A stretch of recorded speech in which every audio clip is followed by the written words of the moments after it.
രാവിലെ നമ്മൾ റെഡിയായി പുറത്തോട്ട് ഇറങ്ങുമ്പോൾ കാണുന്നത് മഴ പെയ്ത് തണുത്ത് വരച്ച് കിടക്കുന്ന അവന്തിപ്പുരയാണ് കേട്ടോ. യാത്രയിലൂടെ നീളം മഴയോട് മഴയായിരുന്നു.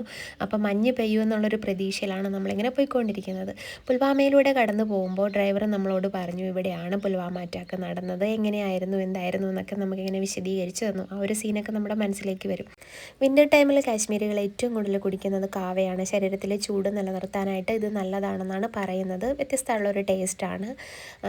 ഞാനും കുടിച്ചു ഒരെണ്ണം. പിന്നെ നമ്മൾ നട്ട്സ് വാങ്ങാനായിട്ട് കയറി. ഇവിടുത്തെ കുങ്കുമപ്പൂവിൻ്റെ മണം അത്ര മണമാണ് കേട്ടോ. എനിക്ക് ഏറ്റവും കൂടുതൽ കുങ്കുമപ്പൂവിനേക്കാളും ഇഷ്ടപ്പെട്ടത് ഇവിടുത്തെ പാത്രങ്ങളാണ്. എന്ത് ഭംഗിയാണ് ഇവിടുത്തെ പാത്രങ്ങൾ കാണാൻ. ഇതെല്ലാം നമുക്ക് കഴിക്കാനായിട്ട് തരുന്നതാണ്. ടേസ്റ്റ് ചെയ്ത് ഇഷ്ടപ്പെട്ടാൽ മാത്രം വാങ്ങിയാൽ മതി. അങ്ങനെ ലഞ്ചിന് പകരം ഞങ്ങൾ എല്ലാവരും കഴിച്ചത് നട്ട്സാണ്. പലതരത്തിലുള്ള നട്ട്സുകൾ, ചോക്ലേറ്റ്സുകൾ, അതുപോലെ ഡ്രൈ ഫ്രൂട്ട്സുകൾ, പിന്നെ സാഫ്രോൺ കൊണ്ടുണ്ടാക്കുന്ന ഫേസ് ക്രീം, റോസ് വാട്ടർ, അങ്ങനെ ഹാൻഡ് ക്രീം, സിറംസ്, അത്യാവശ്യം നല്ല 500-600 മേലെയാണ് എല്ലാത്തിൻ്റെയും റേഞ്ച് വരുന്നത്. ഇത് നമ്മുടെ കാട്ടിലുണ്ടാകുന്ന വെളുത്തുള്ളിയാണ്. നമ്മുടെ വെളുത്തുള്ളിയേക്കാളും കുറച്ചുകൂടെ ഹാർഡായിട്ടുള്ള സ്മെല്ലാണ് കേട്ടോ. ഇത് കുങ്കുമപ്പൂവിൻ്റെ തൈയാണ്. പുറകെ വീഡിയോ വരുന്നുണ്ട്, ബാക്കി കാണാൻ മറക്കല്ലേ.